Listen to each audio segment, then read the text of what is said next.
Hello दोस्तों, स्वागत है आपका रित्याज एम्पायर में। दोस्तों, आरआरबी, आरपीएफ की, एसआई और कांस्टेबल की वैकेंसी की नोटिफिकेशन रिलीज़ हो चुकी है और सभी लोग इसके फॉर्म दोस्तों 15 अप्रैल से भर पाएंगे। तो दोस्तों, अगर इसके बेसिक पेपर पैटर्न की बात की जाए कि इसमें कैसा पेपर आता है या कैसे क्वेश्चंस होते हैं, कितने क्वेश्चंस होते हैं, तो दोस्तों एसआई और कांस्टेबल का पेपर पैटर्न लगभग सेम है। यानी कि दोनों में ही 120 क्वेश्चन टोटल पूछे जाते हैं, जिसमें से 35 क्वेश्चन रीजनिंग होती है, 35 क्वेश्चन मैथ के होते हैं और 50 क्वेश्चन दोस्तों जीके के होते हैं। तो दोस्तों, हम लोगों ने आरपीएफ के कांस्टेबल और एसआई की जितने भी जीके के क्वेश्चंस हैं, यानी कि प्रीवियस ईयर क्वेश्चंस, उनको कवर करना स्टार्ट कर दिया है, ताकि वो क्वेश्चंस हम अच्छे से एनालाइज करके अपनी तैयारी को और अच्छा कर सकें। तो दोस्तों, सबसे पहले जिन लोगों ने तैयारी नहीं स्टार्ट की है, तो सबसे पहला जो उनका स्टेप होगा वो प्रीवियस ईयर क्वेश्चंस को बहुत अच्छे से एनालाइज करें, चाहे वो जीके हो, चाहे रीजनिंग हो या मैथ हो। तो हम लोग सबसे पहले दोस्तों जीके कवर कर रहे हैं, तो मैंने इन दोनों की प्लेलिस्ट बना दी है। अगर आप लोग ये वीडियो पहली बार देख रहे हैं तो प्लेलिस्ट में जाके एसआई के और कांस्टेबल के सारे वीडियोस दोस्तों अच्छे से देखें। दोस्तों, इसको 2 पार्ट में हम लोगों ने बांट दिया था, यानी कि इसके आधे क्वेश्चन हम लोग को कल की वीडियो में कवर कर चुके थे और आज हम लोग इसके बाद के जो 25 क्वेश्चन है उसको अच्छे से कवर करेंगे। चलिए दोस्तों, हम लोग अगले अपना पहला क्वेश्चन स्टार्ट करते हैं इस वीडियो का। थाल घाट मुंबई और किसको जोड़ता है? तो इसका ए ऑप्शन सही हो जाएगा दोस्तों, नासिक को। थाल घाट प्रायद्वीपीय भारत का प्रमुख दर्रा है। यह पश्चिमी घाट में स्थित है। इससे होकर मुंबई कोलकाता मार्ग गुजरता है और यह मुंबई को नासिक से जोड़ता है। अगला क्वेश्चन है, निम्नलिखित में से कौन क्रिकेट विश्व कप से संबद्ध नहीं है? तो इसका बी ऑप्शन सही हो जाएगा, कलिंग कप। दोस्तों, कलिंग कप फुटबॉल से संबंधित है। यह भारत के उड़ीसा राज्य में प्रतिवर्ष आयोजित होने वाला एक प्रतिष्ठित फुटबॉल टूर्नामेंट है। ईरानी कप, रणजी ट्रॉफी और देवधर ट्रॉफी ये दोस्तों क्रिकेट प्रतियोगिता से संबंधित है। अगला क्वेश्चन है, पुरुषों में कौन से सेक्स जीन मौजूद हैं? तो इसका सी ऑप्शन सही हो जाएगा दोस्तों, एक्स वाई। महिलाओं में दो एक्स गुणसूत्र होते हैं, जबकि पुरुषों में एक एक्स और एक वाई गुणसूत्र होता है। एक सामान्य मनुष्य में 46 गुणसूत्र होते हैं। गुणसूत्रों को मानव के आनुवंशिक गुणों का वाहक माना जाता है। इनमें से 22 जोड़े, जिन्हें अलिंग गुणसूत्र के रूप में जाना जाता है, यह दोनों लिंगों में समान रूप से उपस्थित हैं।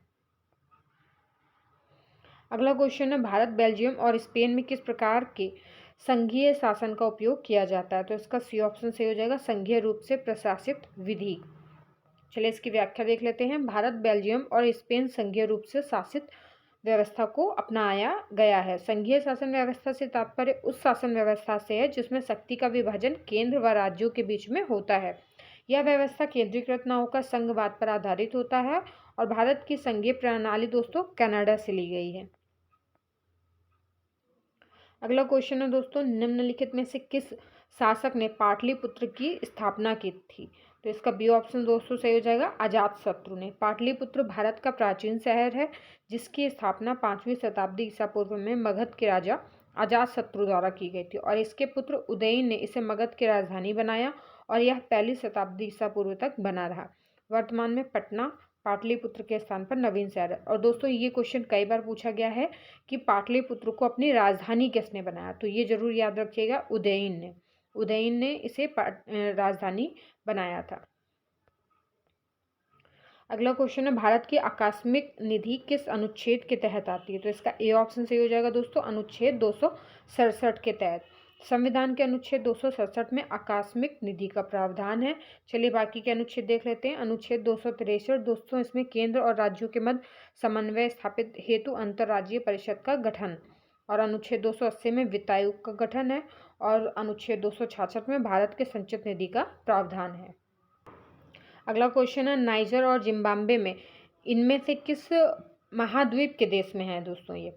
तो इसका डी ऑप्शन सही हो जाएगा, अफ्रीका। नाइजर अफ्रीका महाद्वीप का एक देश है और इसकी राजधानी नियामी है और इस देश का नाम नाइजर नदी पर पड़ा है। जिम्बाब्वे अफ्रीकी महाद्वीप के दक्षिणी भाग में जाम्बेम्बी और लिम्पोपो नदियों के बीच में स्थित एक स्थलरुद्ध देश है। अगला क्वेश्चन है, राज्य मानवाधिकार आयोग का अध्यक्ष है? तो इसका बी ऑप्शन सही हो जाएगा, उच्च न्यायालय के सेवानिवृत्त मुख्य न्यायाधीश। चलिए इसकी व्याख्या देख लेते हैं। उच्च न्यायाधीश के सेवानिवृत्त मुख्य न्यायाधीश को सामान्यतः राज्य मानवाधिकार आयोग का अध्यक्ष नियुक्त किया जाता है।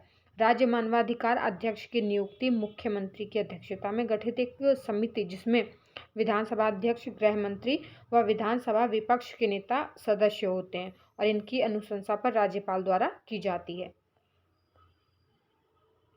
अगला क्वेश्चन है, निम्नलिखित में से कौन अंतिम मौर्य राजा था?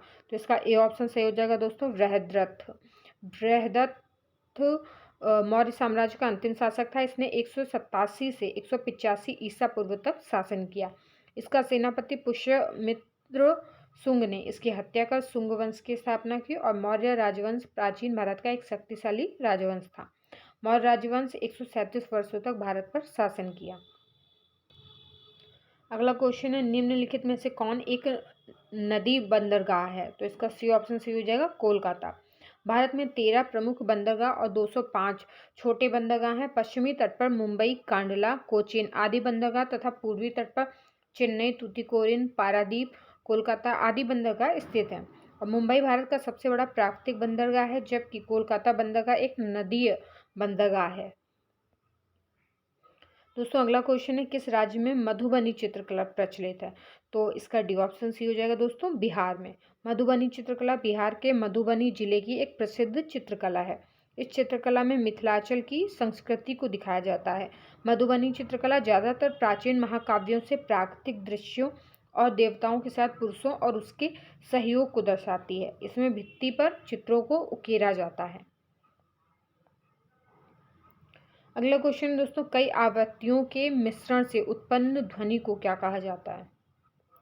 दोस्तों इसका ए ऑप्शन सही हो जाएगा, स्वर। दोस्तों चलिए इसकी व्याख्या देख लेते हैं। ध्वनि एक यांत्रिक तरंग है, ना कि विद्युत चुंबकीय तरंग। ध्वनि के संचरण के लिए माध्यम की जरूरत होती है। ठोस, द्रव्य, गैस एवं प्लाज्मा में ध्वनि का संचरण संभव है। कई आवृत्ति के मिश्रण से उत्पन्न ध्वनि को स्वर कहा जाता है। दोस्तों अगला क्वेश्चन है, निम्नलिखित में से किस महासागर की सबसे लंबी तटरेखा है? तो इसका डी ऑप्शन सही हो जाएगा, अटलांटिक महासागर की। तो दोस्तों अटलांटिक महासागर इसकी सबसे लंबी तटरेखा है, और यह व्यापार वाणिज्य के लिए सबसे व्यस्त महासागर है, क्योंकि इसके समुद्री मार्ग दो सबसे बड़े औद्योगिक क्षेत्रों को जोड़ते हैं। आर्कटिक महासागर सबसे छोटा महासागर है। उत्तरी ध्रुव इस महासागर के बीच में स्थित है, और अंटार्कटिका पृथ्वी का दक्षिणतम महाद्वीप है। इसमें दक्षिणी ध्रुव अंतर्निहित है।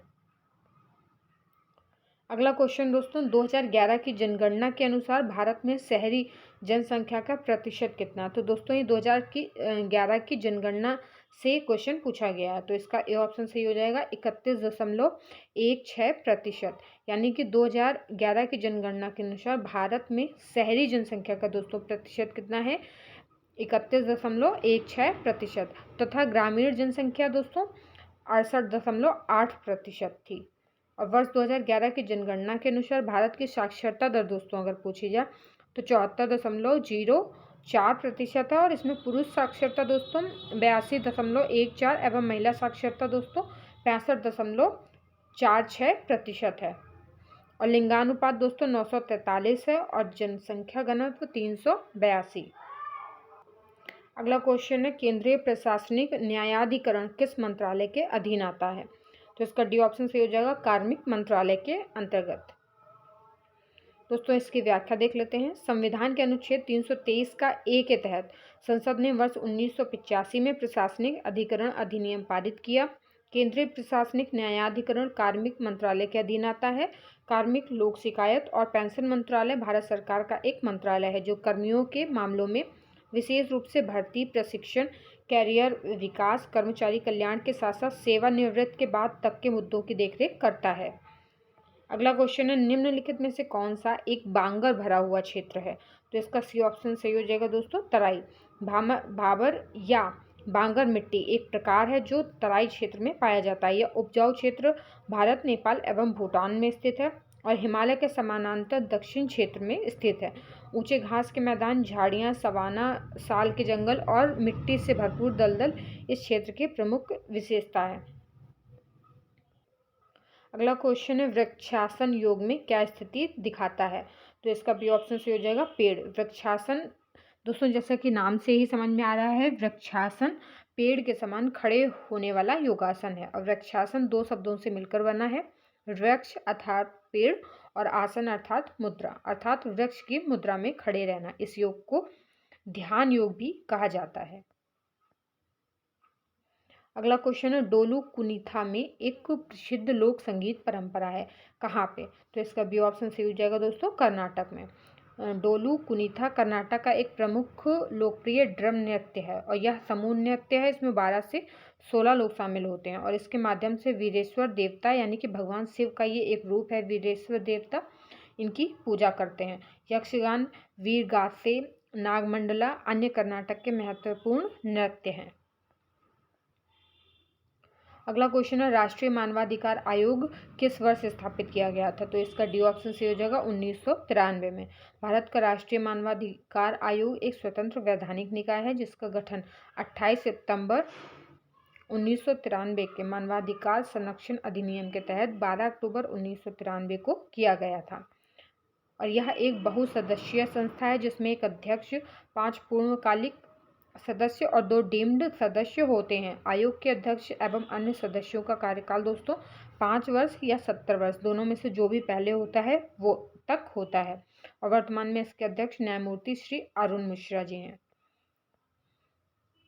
अगला क्वेश्चन है, भारतीय नियोजन के वास्तुकार के रूप में किसे जाना जाता है? तो इसका सी ऑप्शन सही हो जाएगा, पीसी महालनोबिस। चलिए इसकी व्याख्या देख लेते हैं। भारतीय नियोजन के वास्तुकार के रूप में पीसी महालनोबिस को जाना जाता है। प्रशांत चंद्र महालनोबिस एक प्रसिद्ध भारतीय वैज्ञानिक एवं सांख्यिकीविद थे और इन्हें दूसरी पंचवर्षीय योजना का मसौदा तैयार करने हेतु भी जाना जाता है। इन्हें आर्किटेक्ट ऑफ इंडियन प्लानिंग के रूप में जाना जाता है। अगला क्वेश्चन है, बहुत कम विक्रेता एवं अधिक क्रेता किस बाजार का लक्षण है? तो इसका ए ऑप्शन सही हो जाएगा, अल्पाधिकार बाजार के। चलिए इसकी व्याख्या देख लेते हैं। बहुत कम विक्रेता तथा अत्यधिक क्रेता अल्पाधिकार बाजार की प्रमुख विशेषता हैं। इस बाजार में कम विक्रेता आपसी गुट के माध्यम से, मूल्य विक्रेता आपसी गुट के माध्यम से मूल्य निर्धारण कर वस्तुओं का विक्रय करते हैं। इसमें वस्तुएं समरूप या विभेदीकृत दोनों होती हैं। अगला क्वेश्चन है, भारत सरकार के माध्यम से खाद्यान्न खरीदती है, यानी किसके माध्यम से खाद्यान्न को खरीदती है? दोस्तों इसका ए ऑप्शन सही हो जाएगा, भारतीय खाद्य निगम के द्वारा। भारतीय खाद्य निगम की स्थापना खाद्य निगम अधिनियम 1964 के तहत 1965 में खाद्य सुरक्षा हेतु किया गया है और इसका मुख्य कार्य खाद्यान्न एवं अन्य खाद्य पदार्थों की खरीद, भंडारण, परिवहन तथा बिक्री करना है।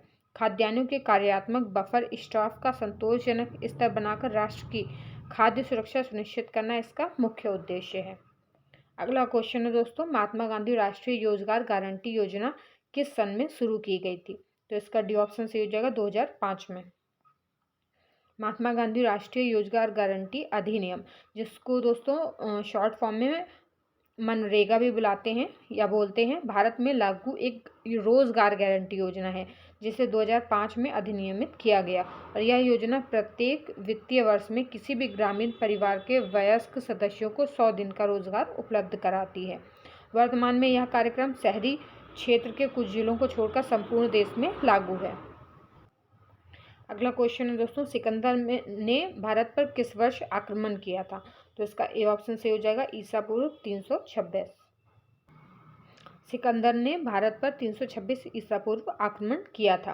पर्सिया पर अधिकार कर लेने के बाद सिकंदर ने भारत के उत्तरी पश्चिम भाग पर आक्रमण किया। पोरस और सिकंदर के मध्य झेलम नदी के किनारे सुप्रसिद्ध वितस्ता का युद्ध, जो हाइडे स्पीच के नाम से भी प्रसिद्ध है, हुआ और जिसमें पोरस की हार हुई। सिकंदर 19 महीने तक भारत में रहा और 325 ईसा पूर्व में सिकंदर और उसकी सेना पश्चिम की ओर लौट गई। और दोस्तों लौटते हुए ही रास्ते में 323 ईसा पूर्व में सिकंदर की दोस्तों मृत्यु भी हो गई थी। अगला क्वेश्चन है, किस बिल के बिना सरकार भारत के सामूहिक कोष से पैसा निकाल सकती है? तो इसका बी ऑप्शन सही हो जाएगा, विनियोग विधेयक। सरकार द्वारा संचित निधि से रकम निकासी को मंजूरी दिलाने के लिए संसद में प्रस्तुत विधेयक विनियोग विधेयक कहलाता है और इस बिल के बिना सरकार संचित निधि से पैसा निकाल सकती है। भारतीय संविधान के अनुच्छेद 114 में विनियोग विधेयक का प्रावधान किया गया है तथा अनुच्छेद 266 में भारत के संचित निधि का प्रावधान है। दोस्तों इस सेट के सारे जीके के क्वेश्चन ख़त्म हो चुके हैं और इसकी अगली वीडियो में हम लोग इसका अगला पेपर दोस्तों कवर करेंगे।